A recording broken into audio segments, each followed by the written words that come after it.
Hello and welcome to episode 2 of the Straight Razor podcast. It's only been, I think, 3 or 4 years since our last episode, but the lockdown has forced us into doing things that we wouldn't normally do. And don't worry, we're not going to slag off national icons. No David Bowie slagging off this episode. We've grown as men. No more clickbait.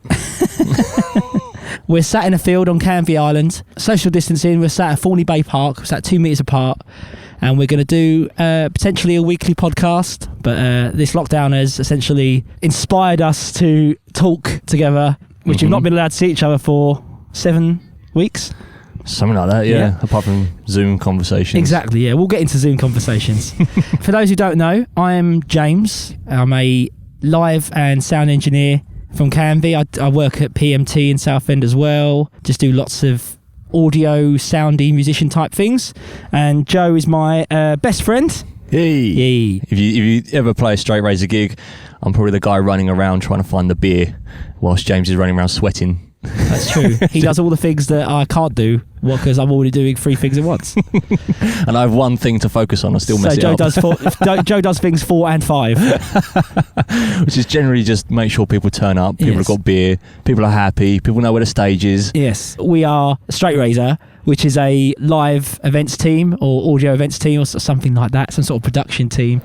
And we team up and do gigs. We put on festivals, which are all cancelled. The reason we do that is because we used to be in a band called The Ends from around these parts that was not even mildly successful by anyone's standards. We had a good go. We had a good run. I think we started off because we couldn't play any gigs on Canvey. There was no way you could just turn up and play. You always had to bring your own gear and play tons of covers, and there was no platform. And it was nice to be able to say, right, okay, we're going to put in a bunch of bands and we're going to play as well. Yeah. Well, why don't you tell everyone what you've been up to since the end of the ends? I started drumming for Invaders, local band. Yep.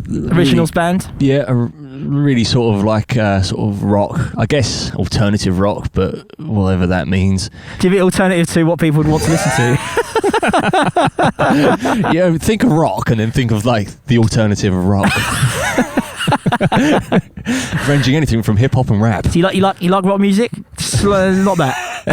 You think of what rock is and then sort of step several paces to the slightly, left. Yeah, nice. Wonky walk. So you've been drumming in Invaders, drumming in Dave Woodcock and the Fixtures. You've done some other bits and bobs. You're drumming in about 3 bands at the moment. Yeah, I'd say that Dave is probably the busiest of the Fixtures. That's just really good fun. He's got a really cool approach to his music. The songs are really good. It's just good fun. Bit of a laugh, yeah. I saw you do a gig about 2 weeks before the lockdown happened at the Railway with Dave, and I was stood in the crowd with Darren Jones from The Long Run. It was quite. Me and Darren both had a great time watching you play. I think we spent the whole time, every fill you did, it was ooh, it was good. It was probably the best I've ever seen you play. But I think recently, every time I see you play, I say that. With Dave as well, his approach is that the songs never played the same way twice, which is a really fresh way of approaching the drums, because obviously you have to have that eye contact with people, and I love playing drums and having eye contact with just the musicians in the band. My favourite bit is when everyone turns in on each other and looks.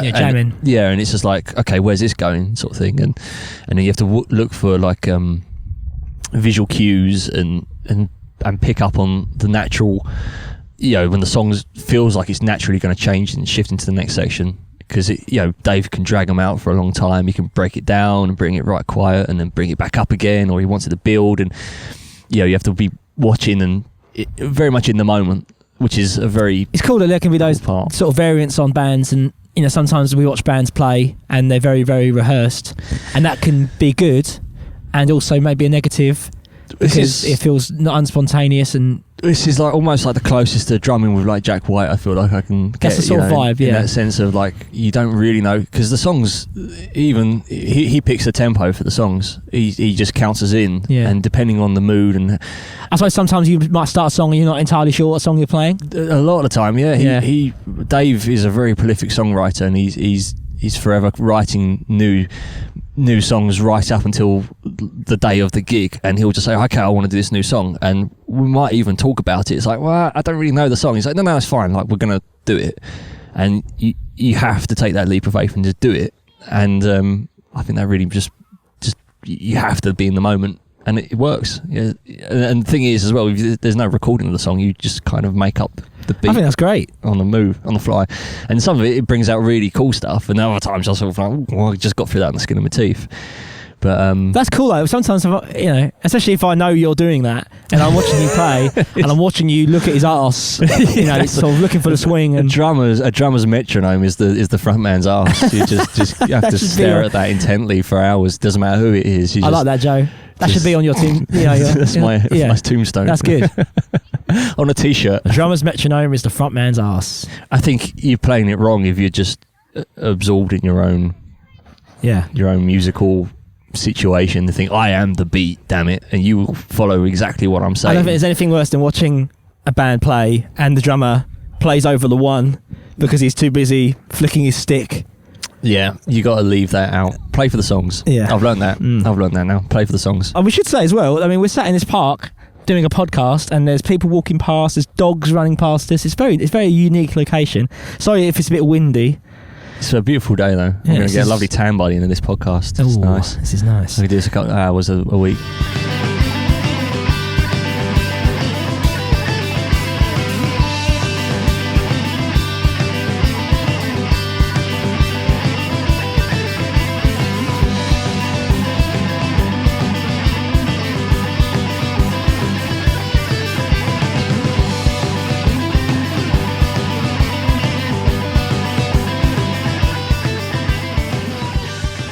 I filled my tank up at the very first week of lockdown, and I got in. So what's that? 8 weeks, 7 weeks, and I got in the car yesterday, and it's still full. You're getting 3 weeks to the gallon. It's amazing. I got in the car, I was just laughing. Well, it's to the point where I'm getting money back from my insurer. Like, the insurance company just paying me money now, just because they're like, you haven't had an accident because you haven't been using your car, so it's 25 quid. Cheers, like, mate. okay. Draft Guinness is definitely the thing I miss the most. Yeah. I mean, Manan and all that. Yes, that's a close second. If she could pour a Guinness, on the other hand. If that had I did look into sorry, I'm smoking. Sorry to blow the microphone. What are those? Cruffs or cups? You know those draft machines you can get for your home? Yeah. I did look into one. I'm not sure though, because it's still cans, isn't it? Are you still running it from a can, or is it a keg that it's like a mini keg. Oh, okay. But they are hundreds of pounds. Yeah, as a pricey pint of Guinness. Yeah, but but I mean the machine is an initial investment. Yeah. I think it is like £5 a pint, I think. But by the time it turns up, the pubs might reopen. Yeah, I mean, I you just have a big alcohol problem. I looked at the list of best ones to get or whatever, and the second one was 500 quid, I think. I bet you can get them from a couple hundred quid. Then what we could do is just take it along to our straight razor gigs and then just pour pints of Guinness on tap. I think the venues would love that. The venues would love us bring our own draft beer in. Don't worry, guys. I wouldn't put it past some local bands to bring their own draft beer machine on their rider. We're a slightly famous local band that nobody's ever heard of before, so therefore we demand the rider of several Jack Daniels bottles and a draft pint local of bands Guinness. do like to take the piss. Well, it's funny because when we did Stagfest last year, the first day, all the beer was gone. Bands all the drink. rider. Bands drink, baby. Bands drink. Yeah. I was looking at the pile. It was dwindling. It was supposed to last 3 days and it was gone. Do you remember the first time we had beers on? They had a big bin of water, and it was like there was probably ice at some point. Icy water, and it was filled with Strongbow. I remember going up to my elbows to get to the bottom to get. And it was full. It was for like all the bands that were playing that day. That might have been the second time I was drunk in front of my parents. I remember being in the car on the way home and just leaning my head against the window and being so drunk. I think that was my first experience playing drunk. We were drunk before we even got on the stage, and we're probably only about 16, 17. I mean, the last time you got really drunk when we played live, we were at the Spring Lodge in Hockley. Oh, yeah. No, Whittam. And I turned around to look. I was thinking, God, Joe's really missing the ones, you know. The time's really pushing here. Like we're not really hitting the important parts. And I turned around to look at you, and you were looking at me. You were staring at me intently, like looking for some help. There's a realisation halfway through that I have really fucked up here. You had eyes like cherry tomatoes. In your mind, you think you're playing really well, and you think the songs are really slow, so you try to push it to speed up. But in reality, the songs are actually blisteringly fast. You go in for things that you never would have ever thought of trying to pull off, and you don't pull it off. But then you try to play it as though, oh, that's cool. Well, no, I think you knew. I wasn't pulling it. I mean, trying to go into a drum solo halfway through a song, you know. Like yeah, I think we all instituted a sort of rule amongst ourselves that it was 2 pints. 2 pints before. Yeah. And then... If you're not driving, obviously. I think learning to drive does change those things, and when you start getting yourself around to all the gigs and stuff. And we were playing gigs when I was 15. I remember when I got my car, and it was like supposed to be a real game changer, but then really that just meant I was sober for everything then, because nobody else drove, and I was just forever the sober one, which I suppose probably improved performances, but it didn't make me feel much better. No. It lets you be the solid rock, and we can all be twats. Because then you almost have like 2 separate gigs where like everyone else has a really great fun time, and then I'm just sitting there looking at the clock. Well, that's potentially being in a band anyway. That's all 4 members have a different gig. Most gigs. I think that's quite a regular occurrence, isn't it? I've done things recently where I've been absolutely convinced that the gig's been terrible, and everyone else in the band's saying, no, like, that's been really, really great. Yeah.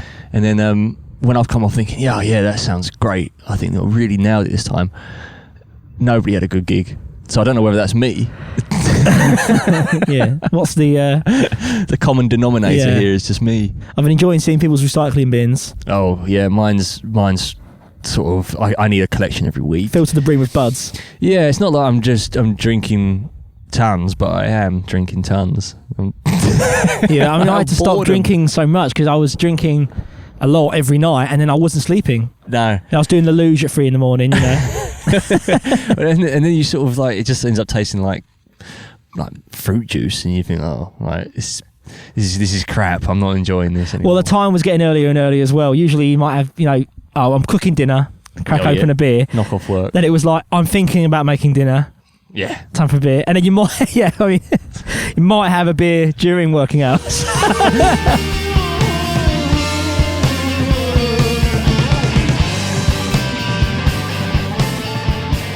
In lockdown as well, it's part of my routine is to try and see what other people have been doing musically, in the sense of you've got the isolation room, and you've got sofa sessions. Dave's doing these open mic nights still at the Railway. You can still enjoy the live music, and I think there's a lot of people that have done a really good job in trying to keep it that kind of intimate live feel, you know. I mean, it's interesting that the ones that are prolific with the gigging are the ones being prolific with the live streaming as well. It's like those people genuinely can't stay away from. Yeah, I think I mean, to start with, I was a bit sick of, like, you know, the likes of Chris Martin from Coldplay, and I was like, you know what, this isn't about you. Like, stop trying to make it about you. Stop doing the live streaming. Just stop singing Imagine, and stop just for once, just let this, you know, the society's facing its, you know, a global, potentially existential crisis here, where, you know, the fact that people might forget about Coldplay for a few weeks isn't the end of the world. So I was getting really riled by that. Some would say it's a play. It's like, thank God for coronavirus. But then as it's gone on, when you see the smaller people, the smaller bands, not smaller people, but smaller groups and acts and more local people, physically smaller. Yeah, Darren Jones is quite tall. Yeah, he's not. He can't be. I can't be put in the small category, can he? But you sort of realise that these people just love to entertain and try and bring good vibes, and they just can't stay away from that. So they try and turn. Oh yeah, I mean, I've seen some negative Nancy's have been trying to say that, you know, the people live streaming from their homes is a bit egotistical, and I'm talking about the local bands. I don't see it like that. I see it as these people that's what they do. They're always playing in front of people.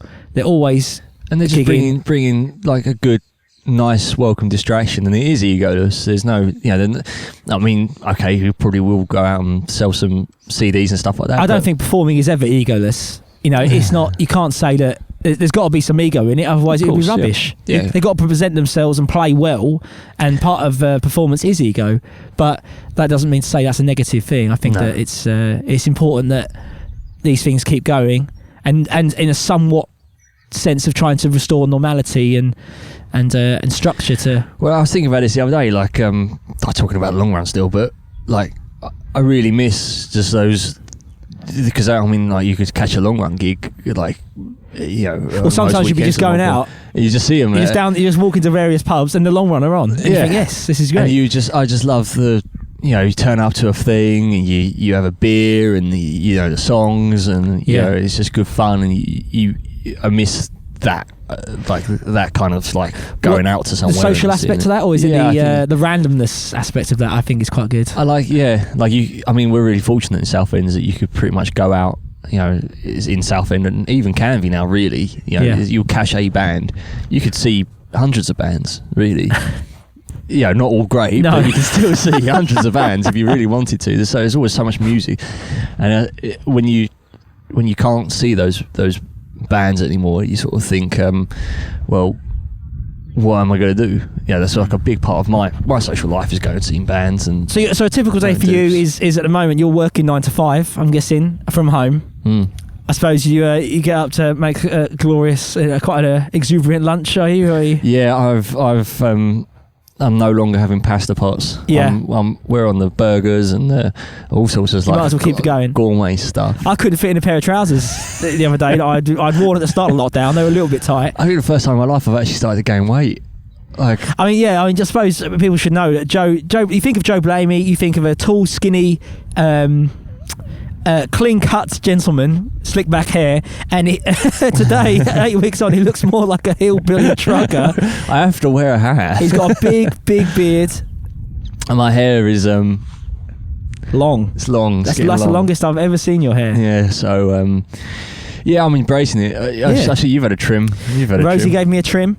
I can't bring myself to risk it. I mean, it wasn't good. It wasn't good. Sorry, and in the end, it took my dad and a few other family members to have a go, and then we all agreed that it shouldn't go any further. And it's grown out now, and I'm alright with it now. But I've got a friend. We've got a mutual friend, and I won't name him, but he tried to shave the back of his head with a mirror, and he's just got divots shaved out. Oh, I saw a terrible haircut last night on the gram. Flipping heck. Well, I get my haircut every 3 weeks. Do you the same? Pretty much, yeah. I haven't had anything since so March. we're 2 haircuts in. Yeah, that's quite a lot.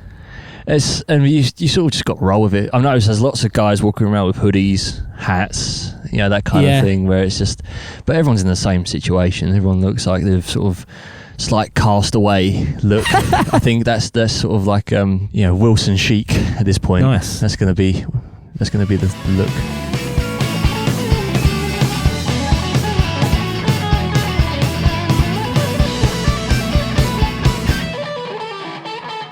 So what we would have been doing the first week of May is having our annual festival on Canvey Island, Stackfest 2020.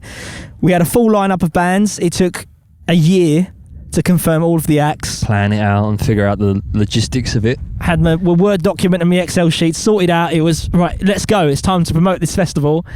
And then it got cancelled. Yep. Well, it didn't even... That's the thing. It didn't even get announced. We didn't actually have to announce it, which in a way is kind of good. It saved a lot of like unnecessary effort. Yes, and apart from the year of booking all the bands, it's funny really because we've not even had the discussion about cancelling it with the venue or with each other. You know, because it was just a given. There was no need to discuss it. It was taken out of our hands. So the reason we do the festival is because we enjoy the challenge of it. We enjoy the stress it brings. And it's a shame not to be. I mean, the weekend it would have been, which was the first weekend of May. That would have been last week, VE day. It would have been that weekend. Bank holiday, yeah. And, you know, we were sat at home doing nothing, and I thought, like, oh, right now I would have been really tired. I would have got up at 6 a.m, 5 a.m. probably. We get laryngitis again. That was fun. Smoke ourselves into oblivion, drink ourselves into oblivion, put on a fantastic weekend of live music, but... Eat nothing but kebabs. That kebab shop across the road probably does triple its normal weekly amount just simply because I am living off of burgers and kebabs. And then... breakfast, lunch and dinner. You think about rescheduling it because, you know, you want to keep it going, but there's no way of knowing when the pubs come back and when events come back, what sort of form they're going to be allowed to take. Well, I think that's a really interesting thing to discuss is how do you see live gigs going forward? Once, say you know, in September we can all go back to a gig. I mean, I've been fine because I've been in loads of bands where social distance has been kind of compulsory for years. So before people have been social distancing at our gigs for years, so but you can't social distance on most stages. No, that's the thing. You can social distance on Chinnery's stage. Yeah, but also, I mean, like, if you play at Three Wise Monkeys in Colchester or something, where the stage is just big enough for a drum kit, then but it's what it is it's for any pubs and clubs and venues and bands. It's only going to be possible once social distancing is prevented, because you either substitute the fact that the bands are going to play but you can only let 10 people into the venue. Well, I mean, that's the thing. I don't think that these things are going to come back. I don't think you'll be allowed to have events for a long time. The pubs might open, maybe, and then in that, I don't think they're going to go back to a normal routine straight away. It won't be like you're allowed to put on a festival or you're even allowed to have a gig or a band on a Friday night. I don't think those things are going to be the same. Well, anything that's designed to draw loads of people into one place is just... Which is a total... So, if you think about pubs, if you think about a place like the Railway, that place thrives on the events that are happening, really. I mean, people come somewhat to drink in the week and things like that, but there's something on in the week every day to bring people in. So if you take those things away, if you take away the music, take away the fact that, what I think is going to be the case is that these pubs are only going to be allowed to open for the bar. Yeah, but even then, I mean, I have a feeling that it might go back to sort of the old licensing things where you open a bit in the afternoon and then they shut and probably disinfect the place and then they reopen again in the evening for only a handful of hours, because I suppose you don't. It's like when you watch Only Fools and Horses or something, yeah, like, and they go like, "Oh, it's last orders," or the pubs are kicking out at 11. Yeah, and you think, what? 3 o'clock in the afternoon. I mean, that stuff was way before my time. I never been in a pub. I've only been around with like the 24-hour licensing. Yeah, but I think we're going to end up seeing a lot of the older ways, and I don't think you're going to be allowed to drink more than a handful of pints, because if you get drunk, all those hookups that happen in pubs, people get drunk and then they go back home and whatever with people they don't know. That's not going to be encouraged. There's all those I think the government were ever encouraging one night stands. Yeah. But all those sort of things, because that's what happens. You put people in a place and you liquor them up, and you're not supposed to get drunk in pubs, are you? But that happens. People get liquored up and then they just get huggy and kissy and all this sort of stuff, and people fall over and you have to help people up again, and all this sort of, even the little... But even if it was allowed, do you think people would even want to go? I don't want to go stand in a crowd of 100 people and... I think how busy it can be at bars. But or the alternative is, would you want to go to a half-empty pub? I would want to go and get a pint, yeah. Yeah, I mean, but like, Friday night... I mean, some of the people I've been speaking to, so that's the thing they're missing. Yeah, I miss a pint. Is a pint. Yeah, I think... I'm so sick of tinned Guinness. If there's a beer garden, I think you'll be okay. And I think it's probably going to go into things like, the app that you get at Wetherspoons where you order your table service. But I don't know how are other places going to survive then? If these places can't survive... Well, then you'd have to... What it'd be is some company... It'd be like a Just Eat of beer ordering, and it's just... you buy it for your business. But I think even from the bar point of view, you can't work behind a bar without coming into close contact with people. Yeah, I mean, when you actually think about the practicalities of what it's like now, it's impossible to see these places being and you got people how they were. Even glass collectors, they're going to be handling dirty glasses and stuff that people put in their mouths. At the moment people are nervous about touching door handles. Yeah, I it's hard to see where it's going to go. At the moment, I don't see it working. I mean, having, a somewhat more intimate knowledge about these things based on my relationships with the Railway and Chinnery's and things like that, I know they don't know what's going on. They have no more idea than we do. They're expecting not really to be open. They wouldn't be surprised maybe if they weren't open this year. And somewhere like Chinnery's I do worry about, because they've got this big venue at the back. I mean, think about the rates, think about all the things that need to go in, the amount of people they need to break even every night. You can't have that amount of people in a venue, and that's quite scary. And I think that it's going to be a massive issue. I think it might even take some crowdfunding and some effort on the public's part to keep these places open. Yeah, I think it's as soon as you get the opportunity to do it, you should go and support in some capacity.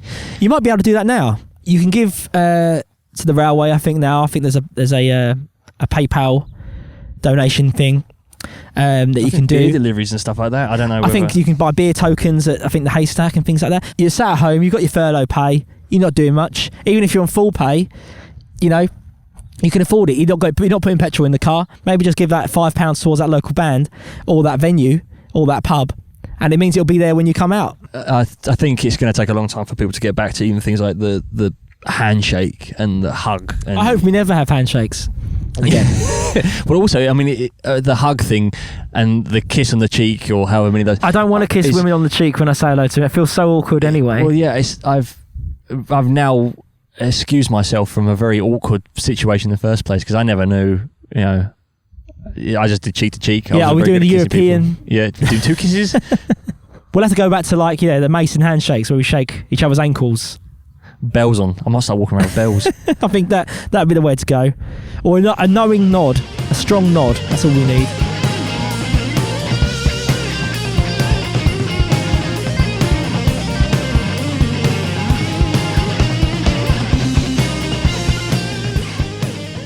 Let's talk about Zoom meetings as well. Oh yeah. So Zoom meetings are like odd, or Messenger meetings, however you're doing it. Although Zoom seems to have a bit of a quality jump on the old Facebook Messenger meeting.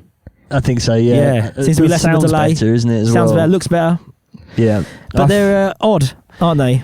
It's oddly flattering as well because we've been using a computer screen and the brightnesses are really turned up. Do you think it smooths your face out a little bit? Yeah, I suppose it's probably it? the 4 megapixel camera that we're using, which sort of irons out the creases. I think it blends. I think it's doing some sort of compression and blending in the colours, which gives you a nice sort of hue. I think you look all right, though. I'm looking at you right now, Joe, IRL. Ooh. I think you look all right. Oh, thanks, baby. I'm enjoying the view too. Yeah, I'm laying down now. So this podcast is proper chilled out. I'm just watching people exercise. I mean, what do you think about like the psychological? It's more hard work. The performance of it a little bit. Yeah, because the problem is you can't all talk at once. Like if you was down the pub and you was all there, people just talk and talk and talk and talk. You can't have several conversations going on at the same time. One person talks, everyone has to listen, otherwise you can't hear anything. Do you have that awkward thing where someone starts talking and you go, I've got a little quip here, after you, a little joke. Yeah. And if you're down the pub, it'd be funny, and then you say it, and they go, "What did you say?" Yeah, what was that? Oh, I can go catch her. Yeah, I like talking to people that way. I like to interrupt people. Yeah, that's just conversation. That's I think conversation when it's one person talks, is a little bit too polite for me. I don't. Do you know what I mean? I find it a bit stale. Yeah, I think conversation should be like jazz, baby. Free flowing. You should be ringing off each other. It's also brought a lot of people who wouldn't normally use technology. Like like grandparents who just avoid like anything like that. I think and it shows that they could have always used it. Really, they just needed to now. You have to embrace it to some extent. I mean, I'm a bit of a caveman in a lot of aspects of things, but you have to embrace it, or you spend 7 weeks in complete isolation, and. You know, what's the fun? I mean, I've probably seen more of you and some of my friends online than I would have done before the lockdown happened. I've seen you, for every couple of times every week, I think. It also shows that it is doable. It's like I think you said last night in our Zoom shenanigans. You said, well, actually, we could just do this because we've got friends who've got kids and stuff like that. You know, it's like, we've got friends that have got newborn babies and they can't go out. But if we have a Zoom meeting, but we can still have that social interaction. Yeah, definitely. Still have a beer, can't you? It's almost like it.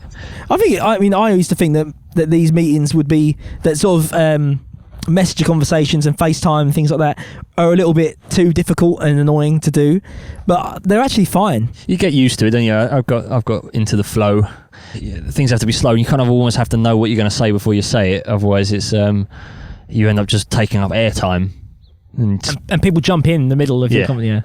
So. Yeah, it's the future, baby. You got to sit and look at your stupid, ugly face on the computer. Yeah, well, that's the thing. You end up getting sort of like, looking at that and going, "Ooh, like that's odd," or there's a slight delay, so you sort of just end up like a frozen side eye or something. When you have normal conversation, you can get lost in it a little bit more than you can on a Zoom meeting. Yeah, and then also like any silences aren't awkward in a normal face-to-face conversation. Sometimes. Awkward. This has been a nice podcast location. This has been a nice podcast location. I've enjoyed sitting in a field. Because probably, if we were going to podcast in a normal sense, we would have gone to a very quiet little room and sort of been awkwardly silent with each other and in a quite stale environment. Got drunker and drunker. That's what happened last time. That's true. Well, that's why we've done it early, I suppose. We started at 10 a.m. this morning, so keep it early.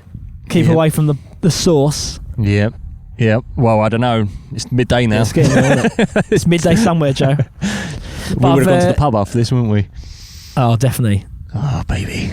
I think one thing that's been taken away from us, I think, is when we go on, I've been going on some quite long walks.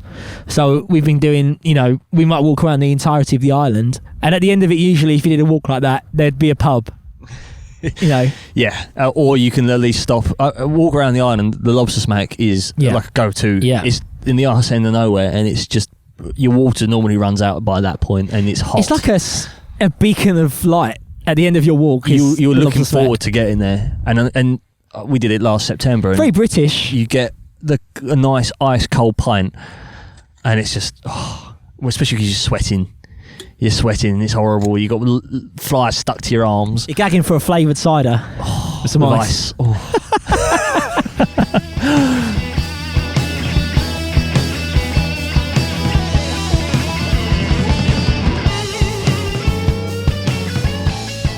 You got any projects on the go? You got anything you're up to at home? Well, I bought an electric drum kit, which is I bought it from you. Thank you very much. PMT Southend, ladies and gentlemen. Lovely. I don't think we've got electronic drum kits. Lovely Roland TD. Every single person in the universe bought an electronic drum kit and an interface. I bought it long before, probably the end of January, long before there was ever any hint of any lockdown or anything like that. If you're a drummer and you haven't got an electronic drum kit and you've been denied playing drums for 2 months, electronic drum kit is definitely the way to go. Especially now the technology's got to the place. I mean, that's why you bought one, isn't it? That you were suddenly convinced that actually I can practice on these. And they're years ago, there used to be like hockey pucks, like rubber hockey pucks, and they were just. You can still get those hockey pucks if you want them. Yeah, and they just didn't float my boat, and it doesn't feel right. And I did a bit of research when I started playing with Dave. It became quite apparent that there was quite a lot of songs to try and figure out. You've got to rehearse. Yeah, you got to figure out. You got to practice around the rehearsals as well. I don't want to be the guy that lets anyone down. Yeah. So I thought, okay. Especially when you're only as good as a drummer. I put pressure on myself and went out and got an electric drum kit, Roland TD17. KV? KV. TD17 KV. What does KV stand for? Put you on the spot. Don't know. Killer vision. Killer vibes, man. But and it feels like it feels as close to a real drum kit as you can get from an electric drum kit. It's got mesh heads and stuff like that. I still don't think I would substitute playing live with it. Yeah. And I like to use that as a tool to practice. Then I translate it to an acoustic kit, cymbals, for example, that kind of stuff. But from terms of muscle memory and figuring parts out, this has been phenomenal. Which, by having that as well, means I'm still able to record things, be it rather archaically. I don't have great software. I think just using Audacity. Think about it, right? You haven't had this much time to yourself since you were a kid on the 6 weeks holiday, and I've never had this much time with my family. No. And I think it's been amazing and really, really fantastic to have no all that time. Obligations. You don't feel guilty about it. I mean, you know what I'm like. I think that, and you know what my life is like. I think that the difference between what my life was like before the lockdown and now is crazy. The amount of time I have. My life was always worrying about fitting things in around life. Well, we didn't see each other for ages because every Friday I'll be like, hey, we're going to go out for some beers. Do you want to come out? And you'd be like, no, sorry, working. I'm never available Friday, Saturday night. Yeah. Even Sundays I'm not available. And even then it was like, when you were available, it was like, okay, like we'll book this in 2 months in advance. Yeah. And then it was just like, but I can't really get too drunk because I've got to go work in the morning. Always. I've got to leave early because I've got stuff to do. It's going into lockdown. It's like, right, well, I've got a long list of projects I need to finish. You love a list. And my list is empty now. It's 7 weeks in, 8 weeks in. I'm done with all that work. I'm sort of finding myself, and this is why we're doing this podcast. It's to create a bit of busyness, a bit of work to do. Are you playing instruments? Are you still playing? Well, that's not as much as I'd like. I've done a few songs and covers and things, and I did a live stream, but I'm not that motivated to do those things. I suppose it's nice as well just to not, because obviously you spend so much time around music and musicians and bits and pieces, when actually now is the time to not do that, because there's always going to be plenty of time in the future to be stuck around guitars and slaving over bass drum sounds. And so I'm in a few different bands at the moment. I'm in a band called an originals band called Under One Sun, which is I play bass in it. Something I should have pursued more heavily, bass playing, because I love it. You've got a knack for it as well, I think, because also you've always approached guitar in a rhythmic sense. I mean, you've always bought the riff, so I should have been playing bass. Yeah, maybe you're a bassist in disguise, and you've just sort of you're a closet bassist. You need to come out of that closet. So started that band, but the thing rehearsed for months, got our first gig. The social media and all the build up to it was great. I mean, like you guys were, and we had a great gig. We probably played one of the last gigs before lockdown happened. It was the 13th, I think, or something like that. Yeah. So and it's like we're super tight and stuff, and had it all sorted out. Bad.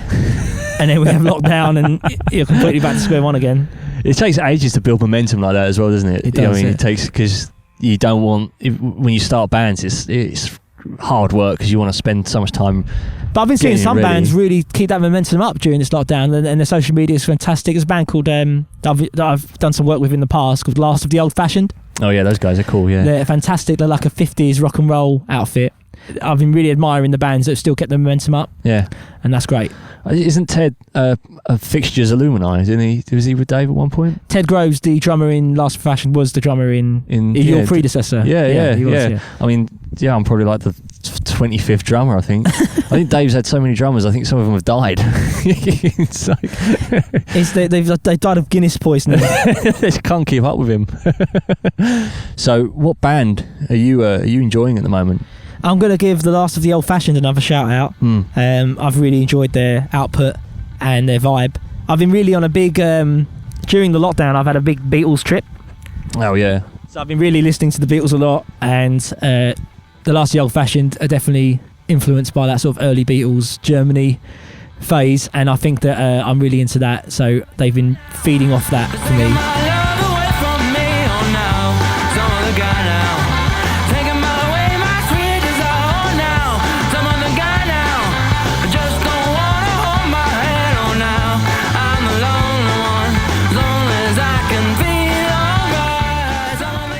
Sort of really got into sort of aesthetics of bands. I enjoy the aesthetics of, when you see a band and it just makes you feel like, it's almost like you put Leonard Skinner on the radio and you're driving down the motorway and you just feel like you would feel like that right now though, because you do look like you're from Mississippi. You look like you're from Alabama. But it's just those atmospheric kind of things, like that's the right time and the right place. And it's like I'm enjoying that bands can create that. Even local bands, they still make you feel like you listen to a band from the 50s. It's like if you go and see a hippie long hair band and they got Gibson SGs and they got a big Marshall sat behind them and they transport you straight into that era. Woodstock. It's great. And you see The Last of the Old Fashioned, they're wearing blue jeans, they've got double denim, big boots. Yeah. Hell yeah. A Gibson, a tweed amp and a shuffle beat. Play with the energy though, the correct energy. Yeah. So I think that's it feels sort of researched and comes from that point where they feel authentic even though they're young boys, which I think is wicked. I think that's awesome. So I'm going to give them a huge shout out. Who would you like to give a shout out to? What local band have you been into during this lockdown? I really think Darren Jones in the long run. I think Darren's really stepped up in the last he's been everywhere, and I think he's done a really good job. He's come out. He's been live streaming on every platform. He just comes across really well. He's got different things each time. It's not it's the same songs. He's got different groups.